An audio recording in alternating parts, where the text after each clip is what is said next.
নমস্কাৰ বন্ধু বান্ধৱীসকল, স্বাগতম জনাইছোঁ আপোনালোকক পুনৰ অন্য এটা ভিডিঅ'ৰ মাধ্যমেৰে মোৰ চেনেললৈ। বন্ধু বান্ধৱীসকল, সচৰাচৰ আমাৰ যিবিলাক শিশু, সেইটো লাগিলে নৱজাতকেই হওক নতুবা জন্মৰ পিছৰে পৰা মোটামুটি জন্মৰ 0 দিনৰ পৰা বুলি আৰম্ভ কৰিব পাৰি। মাতে জন্ম হোৱা ক্ষণৰ পৰাই মোটামুটি 10, 12, 13 বছৰলৈকে কি হয়, শিশুসকলে সচৰাচৰ চক খোৱা বা শিশুসকলৰ নজৰ লগা, যিটো আমাৰ ভাষাত মুখ লগা বুলিও কোৱা হয়, এনেকুৱা ধৰণৰ সমস্যাৰে জৰ্জৰিত হৈ থাকে বা এনে ধৰণৰ সমস্যাৰ সন্মুখীন হয় আমাৰ শিশুসকল।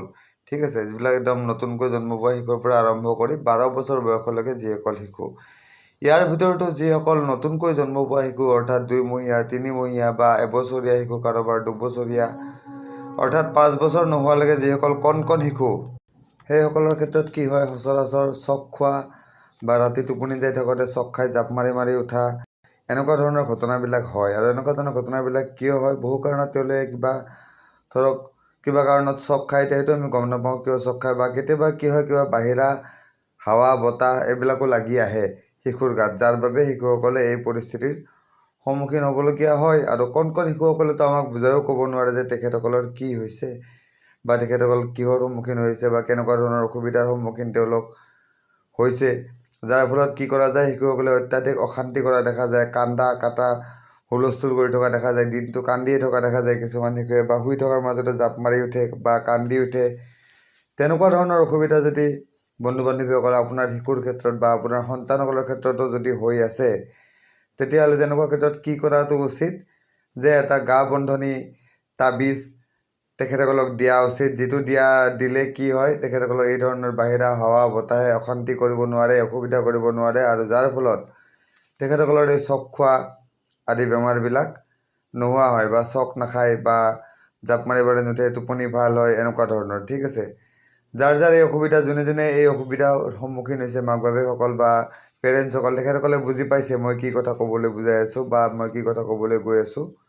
যি নহওক, এতিয়া আজি মই লৈ আহিছোঁ আপোনাৰ শিশুসকলৰ কাৰণে এই দেহবন্ধনিৰ কাম কৰিব পৰা এটা বস্তু বা এটা তাবিজ আপুনি যদি ঘৰতে তৈয়াৰ কৰি ল'ব পাৰে, তেতিয়াহ'লে কেনেকুৱা ধৰণৰ কথা হ'ব পাৰে, নহয় জানো?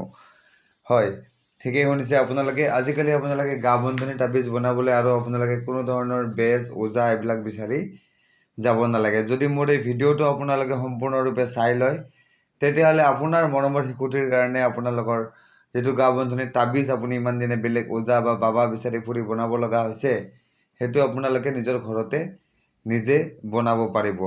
মই আজি আপোনালোকৰ কাৰণে 2টা তেনেকুৱা ধৰণৰ যন্ত্ৰ লৈ আহিছোঁ। আচ্ছা, যন্ত্ৰ বুলি কোৱাৰ আগতে মই বুজাই দিওঁ, তন্ত্ৰ, মন্ত্ৰ আৰু যন্ত্ৰ, এই 3টা হ'ল তন্ত্ৰৰ বিশেষ যিটো কাম কৰা প্ৰক্ৰিয়া। সেই কাম কৰা প্ৰক্ৰিয়াটোক 3 ভাগত বিভক্ত হৈ আছে। এটা হ'ল ডাইৰেক্টলি তন্ত্ৰ, মানে টোটকা। ঠিক আছে, টোটকাৰ বিষয়ে মই আপোনালোকক পিছৰ ভিডিঅ'ত ক'ম, আজিৰ ভিডিঅ'ত নকওঁ বাৰু। আৰু মন্ত্ৰৰ বিষয়েও মই আপোনালোকক পিছৰ ভিডিঅ'ত ক'ম, বা মই কেইটামান ভিডিঅ' দিছোঁ মন্ত্ৰৰ বিষয়ত, 1-2টা ভিডিঅ' চাগে সম্ভৱ। কিন্তু এতিয়া মই আৰু বিশেষকৈ এইবিলাকৰ ওপৰতে ভিডিঅ' বনাম, তন্ত্ৰ, মন্ত্ৰ, টোনা, টোটকা বা এনেকুৱা ধৰণৰ যন্ত্ৰৰ ওপৰত। এতিয়া যন্ত্ৰ বস্তুটো হ'ল এনেকুৱা বস্তু বন্ধু বান্ধৱীসকল, যন্ত্ৰটো হ'ল একচুৱেলি কিছুমান নম্বৰ বা কিছুমান সংখ্যা বা কিছুমান সাংকেতিক চিহ্নৰ এক সমাহাৰ, যিয়ে কি কৰে, ঈশ্বৰৰ বীজ চিহ্ন বা বীজ আক্ষৰ হিচাপে গণ্য কৰা হৈছে আমাৰ যিবিলাক তান্ত্ৰিক শাস্ত্ৰ, এই তান্ত্ৰিক শাস্ত্ৰসমূহত। ঠিক আছে, বীজাক্ষৰ বুলি কোৱা হয়।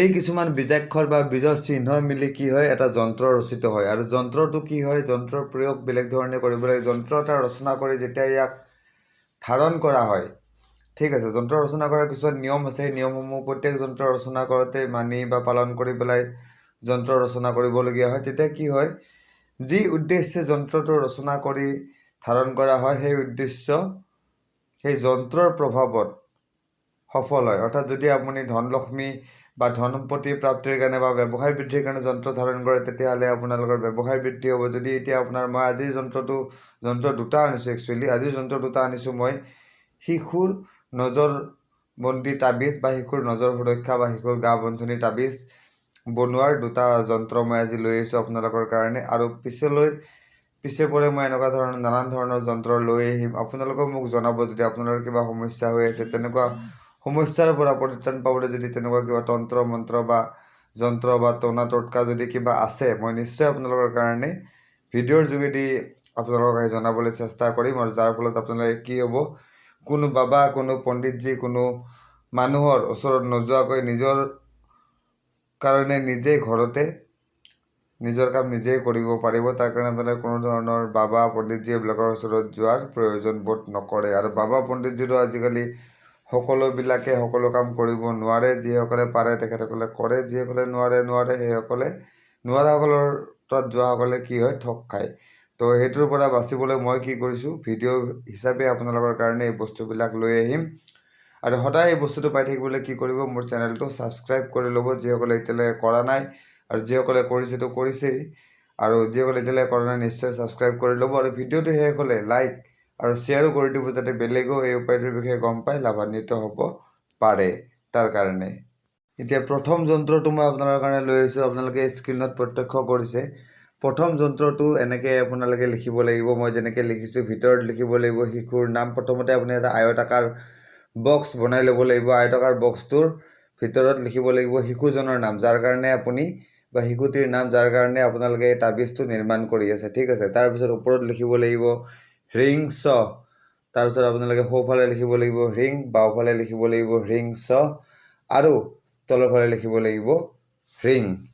ঠিক আছে। এনেদৰে যন্ত্ৰটি ৰচনা কৰিব লাগিব। যন্ত্ৰটো ৰচনা কৰি উঠি তাক আপোনালোকে কি কৰিব লাগিব পঞ্চপূজাৰ সেইটো যন্ত্ৰটোক পূজা কৰিব লাগিব। প্ৰথমতে তাক ত্ৰিধাতুৰ তাবিজৰ ভিতৰত যন্ত্ৰটো প্ৰতিষ্ঠা কৰি লৈ, অৰ্থাৎ ত্ৰিধাতুৰ এটা তাবিজৰ ভিতৰত সেই যন্ত্ৰটো আপোনালোকে সোমাই ল'ব।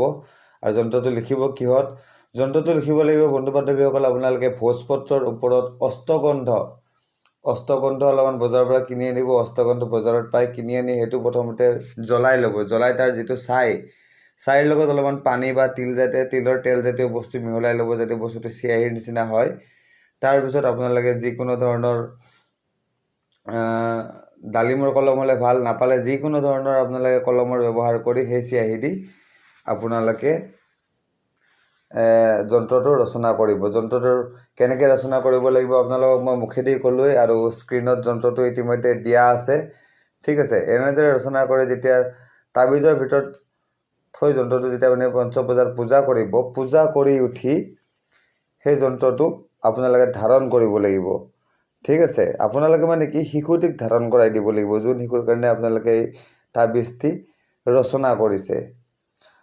কিন্তু যন্ত্ৰটি আপোনালোকে পঞ্চপূজাৰ পূজা কৰি তাক প্ৰাণ প্ৰতিষ্ঠা কৰিবলৈ নাপাহৰিব, কাৰণ যিকোনো যন্ত্ৰ এটা পঞ্চপূজাৰ পূজা কৰিলেহে তাৰ প্ৰাণ প্ৰতিষ্ঠা হয় বা প্ৰাণ প্ৰতিষ্ঠাৰ বিধি থাকে। সেই বিধিমতে পূজা অৰ্চনা কৰিলে যিবিলাক পণ্ডিত বা আমাৰ যিটো মানুহবিলাকে আমি জানো, গতিকে যিবিলাকে জানে তেখেতসকলে আপোনালোকে ক'লে তেখেতসকলে কৰি দিব। আপোনাৰ ঘৰৰ ওচৰৰ যদি মন্দিৰৰ কোনোবা পণ্ডিতকো আপোনালোকে কয় তেতিয়াহ'লেও পণ্ডিত বা পুৰোহিত, তেতিয়াহ'লেও তেখেতসকলে সেইটো শুদ্ধ কৰি দিব বা প্ৰাণ প্ৰতিষ্ঠিত কৰি দিব। ঠিক আছে। এনেদৰে আপোনালোকে প্ৰথম যন্ত্ৰটো ৰচনা কৰি ল'ব আৰু সেইটো শিশুৰ ডিঙিত পিন্ধাই দিব।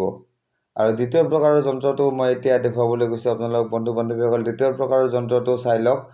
দ্বিতীয় প্ৰকাৰৰ যন্ত্ৰটো স্ক্ৰীণত আহি গৈছে, আপোনালোকে চাই লওক। মই যিবিলাক সংখ্যা লিখিছোঁ ইয়াতে আপোনাৰ ইংৰাজীত লিখিছোঁ, আপোনালোকে সেইটো হিন্দীতো লিখিব পাৰে। যদি আপোনালোকে অসমীয়াত লিখে অসমীয়াতো লিখিব পাৰে। মই খালি সকলোৱে বুজি পোৱাকৈ এইটো কি কৰিছোঁ ইংৰাজীত লিখি দিছোঁ।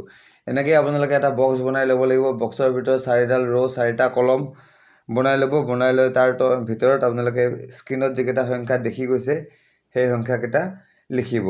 লিখি পেলাই মই যেনেকৈ আগতে ক'লোঁ তেনেকৈ পঞ্চপূজাৰ পূজা অৰ্চনা কৰিব। ত্ৰিধাতুৰ তাবিজৰ ভিতৰত যন্ত্ৰটো ভৰাই ভোজপত্ৰত লিখিব। আৰু এইটোত খালি অষ্টগন্ধৰ চিয়াহী ব্যৱহাৰ নহ'ব। এইটোত ব্যৱহাৰ হ'ব আপোনাৰ দেশী গৰুৰ ঘি, দেশী গাইৰ ঘি দি আপুনি ভোজপত্ৰৰ ওপৰত যিটো যন্ত্ৰ ৰচনা কৰিব লাগিব। আৰু ৰচনা কৰি পেলাই আপোনালোকে এইটো ত্ৰিধাতুৰ তাবিজৰ ভিতৰত ভৰাই তাক পঞ্চপূজাৰ পূজা কৰি এইটো ধাৰণ কৰিব লাগিব। আৰু যন্ত্ৰ ৰচনা কৰোঁতে বা পূজা কৰোঁতে আপুনি যিফালে মুখ দি পেলাই ৰচনা কৰিব বা যিফালে আপোনাৰ মুখ থাকিব লাগিব পূজা কৰাৰ সময়ত, সেই দিশটো হ'ল আপোনালোকৰ বন্ধু বান্ধৱীসকল পূব দিশ। ঠিক আছে। পূবৰ ফালে মুখ কৰি আপোনালোকে যন্ত্ৰ ৰচনা কৰিব লাগিব। আৰু পূবৰ ফালে দিশ কৰি পূজা কৰি যন্ত্ৰটো প্ৰাণ প্ৰতিষ্ঠা কৰি শিশুৰ ডিঙিত বা কমৰত বান্ধি দিব। তেতিয়াহ'লে চাব আপোনালোকৰ শিশুৰ যি এই চক খোৱা যি প্ৰৱণতা আছে, চক খোৱা প্ৰৱণতা নোহোৱা হৈ যাব। শিশুৱে আৰু চক নাখায়। শিশুৰ কেতিয়াও আপোনালোকৰ মুখ নজৰ ইত্যাদি নালাগে বেলেগৰ। ঠিক আছে। এনেকুৱা ধৰণৰ ব্যাধাৰ পৰা আপোনাৰ শিশু কি হ'ব সুৰক্ষিত হৈ থাকিব। তো বন্ধু বান্ধৱীসকল, আশা কৰিলে ভিডিঅ'টো আপোনালোকৰ কামত আহিব, ভিডিঅ'টো আপোনালোকৰ ভাল লাগিব। যদি মোৰ ভিডিঅ' ভাল লাগিল তেতিয়াহ'লে লাইক আৰু শ্বেয়াৰ নিশ্চয় কৰি দিব। আৰু আগলৈ এনেকুৱা ধৰণৰ ভিডিঅ' মই নিজাববীয়াকৈ আনি থাকিম। আৰু আপোনালোকেও যদি কিবা হোৱাৰ ওপৰত ভিডিঅ' লাগে তেতিয়াহ'লে নিশ্চয় মোক মোৰ কমেণ্ট ছেকশ্যনত গৈ পেলাই আপোনালোকে জনাব পাৰে। তো আজিলৈকে ইমানেই, ধন্যবাদ।